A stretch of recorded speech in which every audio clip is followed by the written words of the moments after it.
देखिए female reproductive organ हम लोग देखेंगे। This is the female reproductive organ. First हम लोग देखेंगे, इसमें 2-3 बात है जो कि हम लोग देखेंगे। जैसे कि इसमें कुछ कुछ क्वेश्चन जो रहता है वो फैलोपियन ट्यूब में रहेगा, जैसे कि एस्थेमस, एम्पुला और इनफंडिबुलम, ये 3 पार्ट है जो कि फैलोपियन ट्यूब का है। अब आगे हम लोग देखेंगे जैसे ओवरी।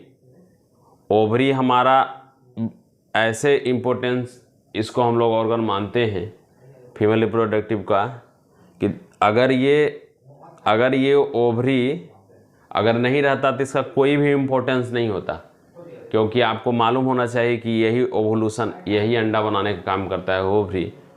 तो और यही ओवरी जब अंडा बनाता है तो हम लोग पूरे एक फीमेल अपने पूरे जीवन काल में जो उसका रिप्रोडक्टिव पीरियड होता है, वो रिप्रोडक्टिव पीरियड जो है उसका 12 से लेके जो 45 साल तक रिप्रोडक्टिव पीरियड है, उसके अंदर में 400 टोटल अंडा का फॉर्मेशन ही कर सकता है। और यही ओवरी जो है वो 400 अंडे का फॉर्मेशन करता है। आज के डेट में हम लोग क्लिनिकली बहुत सारे, चूँकि प्रैक्टिस में हम लोग रहते हैं क्लिनिक में, आज के डेट में इसके अंदर में बहुत बड़ा एक प्रॉब्लम आने लगा है, एक बीमारी आ रहा है PCOD, पॉलीसिस्टिक ओवेरियन डिजीज, जिसमें कि इसके अंदर में हिंदी में आप समझ लीजिए गांठ हो जाता है, जिसके कारण से अंडा नहीं बनता है। और अंडा नहीं बनने के कारण जो होता है वो जो है फीमेल रिप्रोडक्टिव जो प्रोसीड्यूर है उसमें पार्टिसिपेट नहीं कर पाती है। तो ये आज के डेट में यंग गर्ल्स में भी या मैरिज कपल में भी, स्पेशली मैरिज लेडी में भी ये बीमारी अब अभी को देखा, अभी रिसेंट हम 2-3-4 केस देख रहे हैं इसका। तो ये एक बहुत बड़ा ये डिजीज बनते जा रहा है, जिससे कि अंडा का फॉर्मेशन नहीं होता है। साथ में बहुत सारे और सारा केस देखिएगा, चूँकि यहाँ पे ये रिप्रोडक्टिव पार्ट था ओवरी, इसके लिए मैंने बताया। तो ये फीमेल रिप्रोडक्टिव ऑर्गन का पूरा डिटेल स्ट्रक्चर है। फीमेल रिप्रोडक्टिव ऑर्गन के हम लोग देखेंगे, जैसे कि ओवरी है, मेमरी ग्लैंड है, फीमेल एसेसरी डक्ट है, जैसे ओवेरियन डक्ट हो गया, यूट्रस हो गया, वेजाइना हो गया। तो this is the reproductive organ. तो this part is the fallopian tube. यहाँ से लेके यहाँ तक का जो पार्ट देख रहे हैं, this is the fallopian tube, but this is the finger like structure, this is the fimbriae, इसलिए इसको फेमरियाई बोलते हैं। ये जब अंडा ओवरी से बनता है तो ये रिसीव करता है अंडा को। Then after some time the egg is present inside the, जो है हमारा सर्विकल, जो इस एरिया यूट्रस के एरिया में आ जाता है। This is the ovary and this part is uterus. ये ओवरऑल पार्ट जो देख रहे हैं, दिस इज द यूट्रस।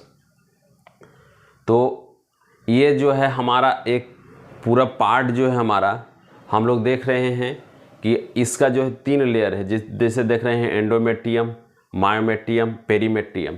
इसी लेयर में मेंस्ट्रुअल साइकिल, जो हमारा जो फीमेल रिप्रोडक्टिव ऑर्गन का मेंस्ट्रुअल साइकिल है, इसी रीजन का ही मेन मैकेनिज्म है, जहाँ से एक फीमेल के अंदर में जो 28 डे में मेंस्ट्रुअल साइकिल होता है, वो मेंस्ट्रुअल साइकिल इसी लेयर के ही मैकेनिज्म के जो चेंजिंग होता है, this 3 layer, first is endometrium, myometrium, perimetrium.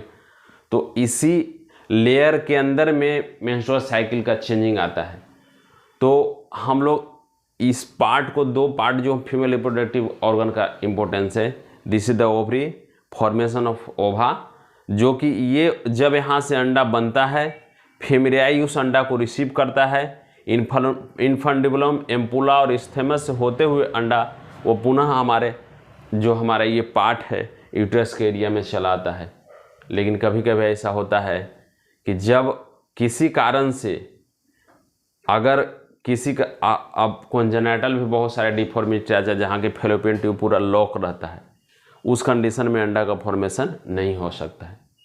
तो ये सब कारण है। ये अंडा बनेगा भी तो ये इस एरिया में आएगा नहीं, क्योंकि जब मेल फीमेल का मैटिंग होता है तो स्पर्म इसी रीजन में आता है, और इसी रीजन में जो है हमारा क्या होता है कि जब स्पर्म एंट्री करेगा तो इसी फैलोपियन ट्यूब में वो मैटिंग करता है, दिस रीजन, जहाँ पे एग जो है एग जो है हमारा स्पर्म से जब मिलता है, मिलने के बाद में यहाँ जायगोट का फॉर्मेशन करता है। Then after some time loses this area and this area after some time the development of child birth। ये चाइल्ड जो है हमारा यही डेवलप करता है बर्थ के लिए, और यही एरिया है जो आप देख रहे हैं, इस एरिया को यूट्राइन फंडस बोलते हैं। ये जो एरिया होता है इंडोमेट्रियम मायोमेट्रियम पेरीमेट्रियम होता है।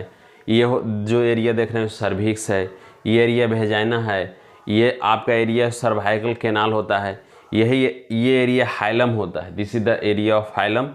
और यहीं पे जो है हमारा लैक्टोबैसिलस बैक्टीरिया रहता है, जो कि जनरली वेजाइना का जो डायमीटर होता है, जो लेंथ होता है, सॉरी डायमीटर नहीं, लेंथ 8 से 10 सेंटीमीटर होता है, जो एसिडिक, और यही एसिडिक बैक्टीरिया का फॉर्मेशन करता है। तो 8 से 10 सेंटीमीटर ये वेजाइना का यहाँ पे साइज होता है, जो कि हम लोग इसको देख रहे हैं। धन्यवाद।